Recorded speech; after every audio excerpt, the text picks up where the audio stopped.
What is up, my dudes? I am fresh out of the shower, so what better time to do my skincare routine? And it's getting tight already, so let's crack on. With me mentioning my skin's getting tight already, that should give you some clue as to what skin type I have. Dry and dehydrated, because I don't drink enough water. First product, oh, none of this is sponsored. Not a sponsored video, it's just the product I actually use. So first up, hyaluronic acid helps hydrate skin. At the very least, let's just get one of them on so my skin just doesn't tighten up anymore.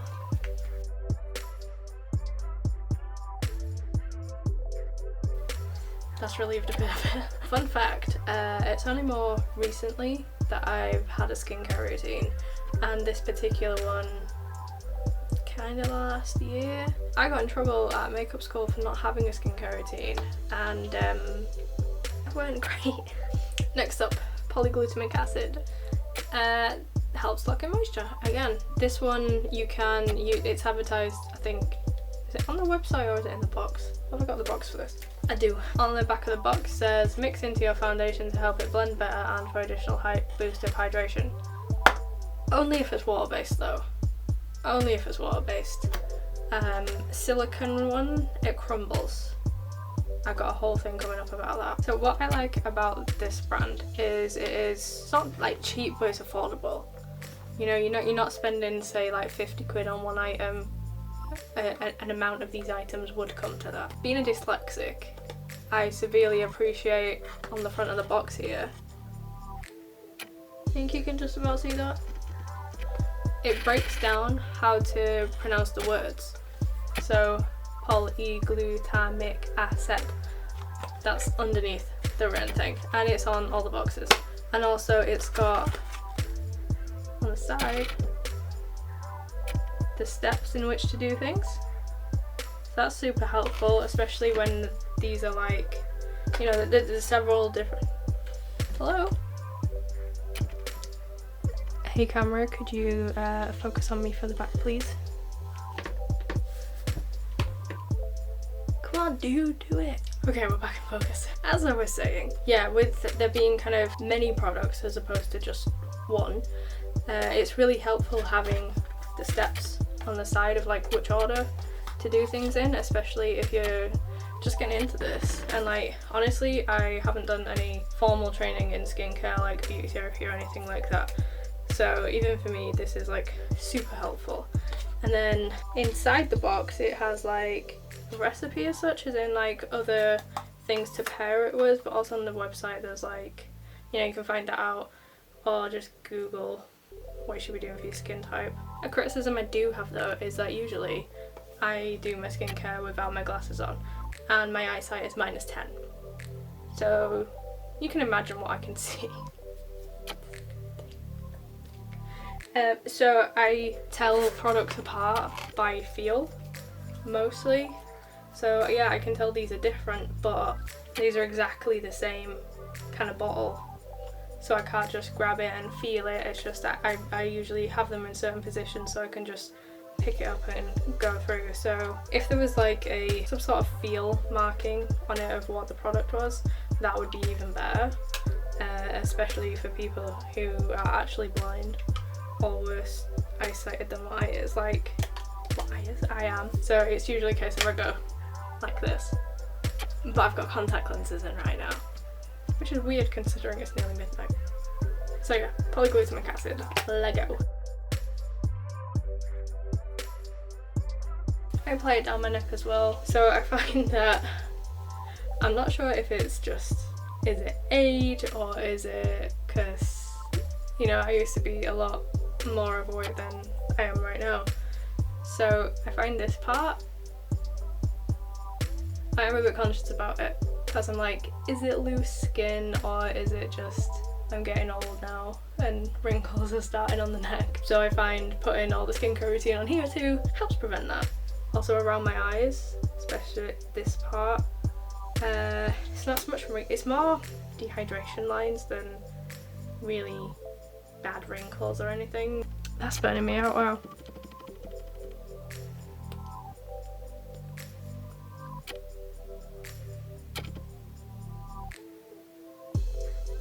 think you can just see the finer ones here. It's hard to make that face and talk.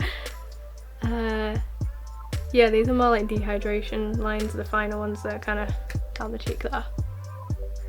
But next up is 15% vitamin C and EGF, helps intensively brighten.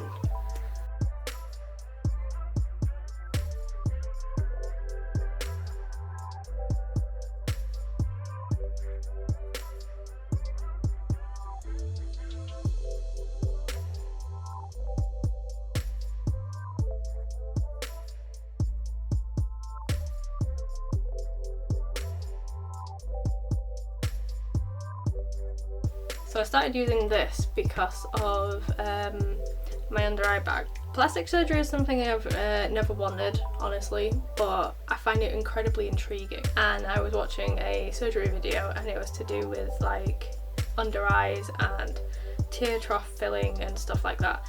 And it was covering about the different types of eye bags. So like mine is genetic because, you know, the hair.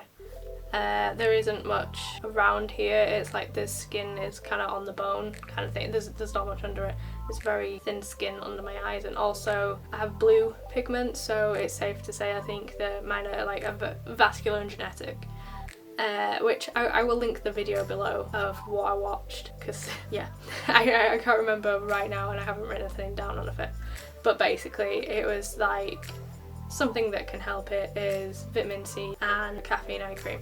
And also getting off your phone. I haven't really done that one yet, but I hope to. It doesn't look like there's anything in my hand.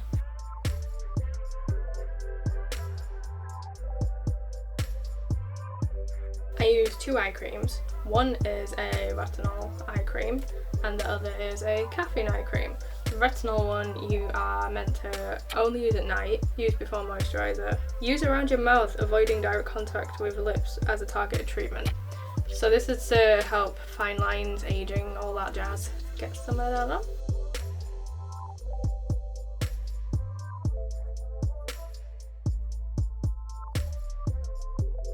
Now, I don't smoke anything like that. As part of aging, you naturally get lines across here, but also if you smoke, that will happen more rapidly. I don't do that. I don't really have much going on, but I do use it on the nasolabial fold here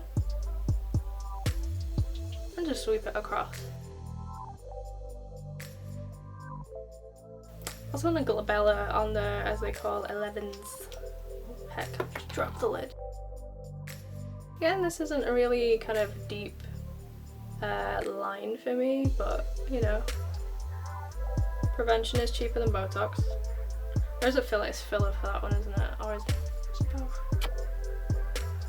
The caffeine one, yeah, as I said, to help with the under eye bags, and also this is what one I use during the day as well, like if I'm putting makeup on, as the other one is a night treatment.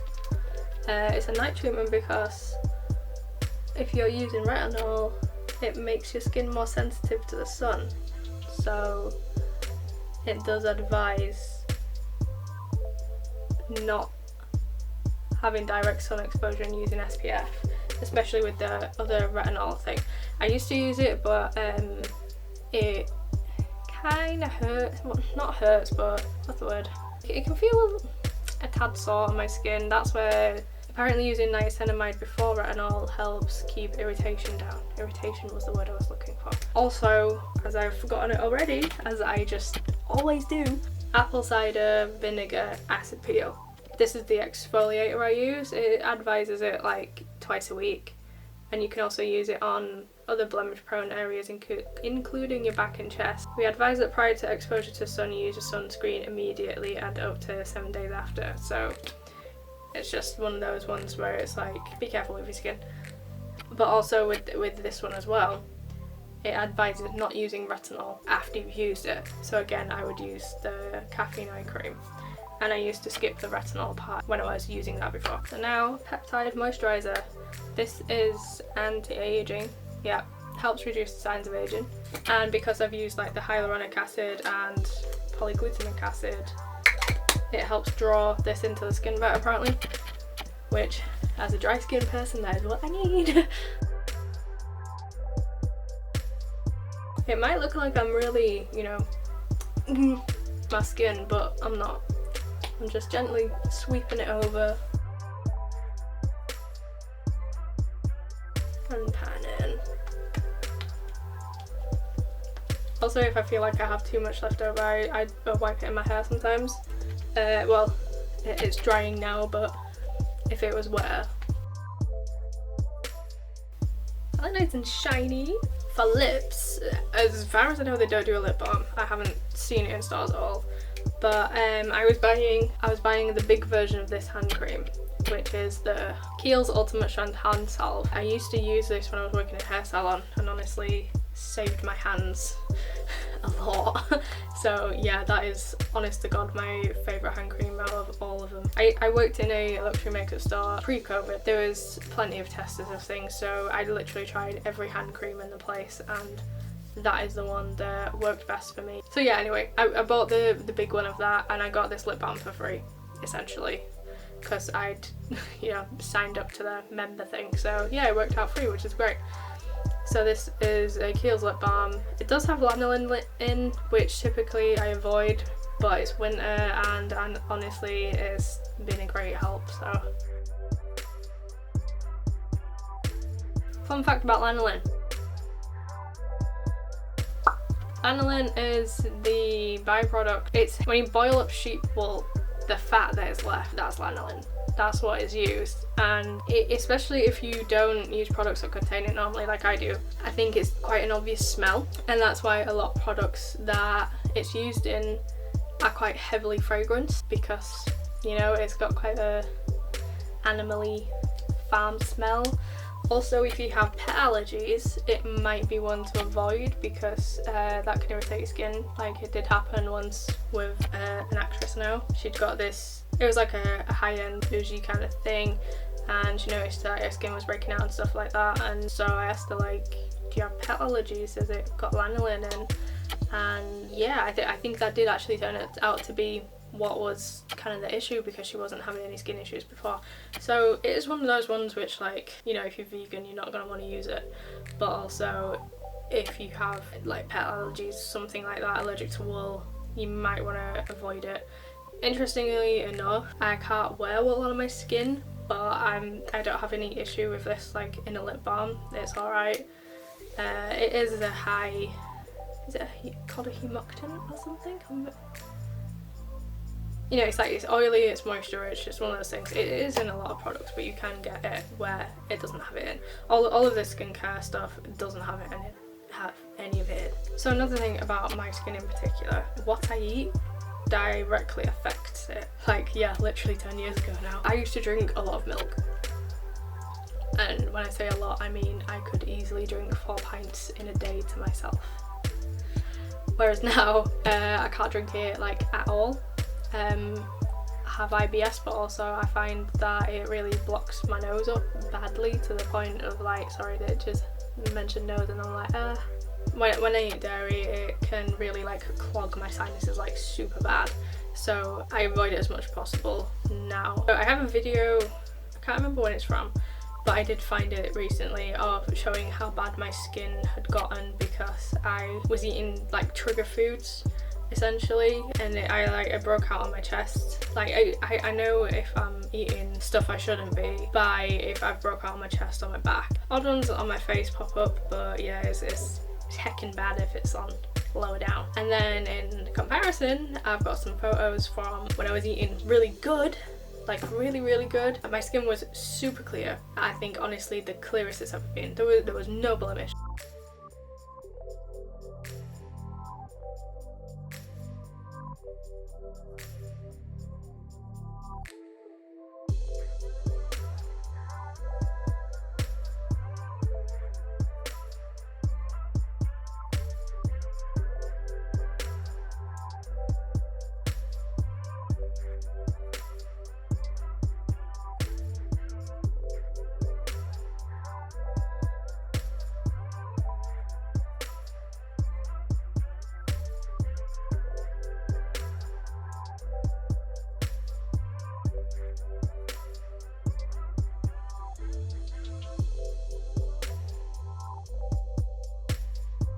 at the minute it's alright, but I have got a couple, I think they're more like on my neck I think, but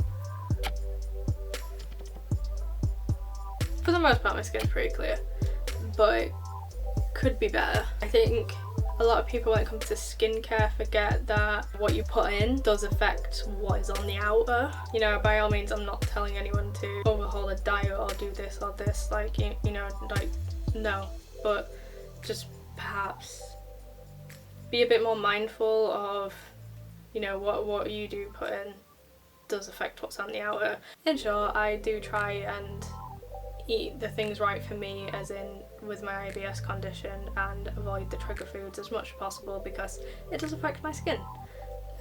So yeah, that's the kind of like internal skincare routine, and then the external skin routine is everything you just saw.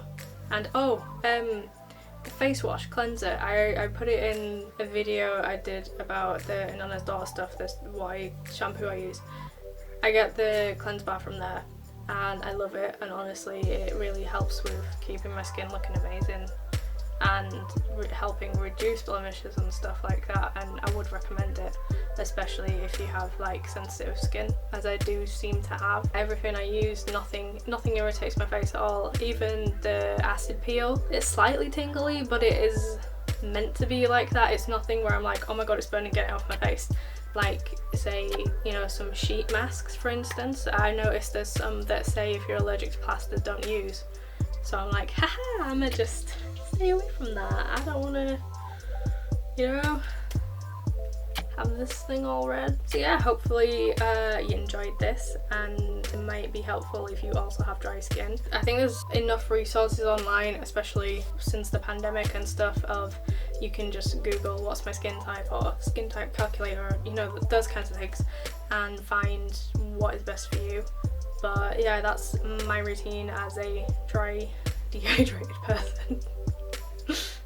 This is around my eyes after using the eye cream and the whole skincare routine.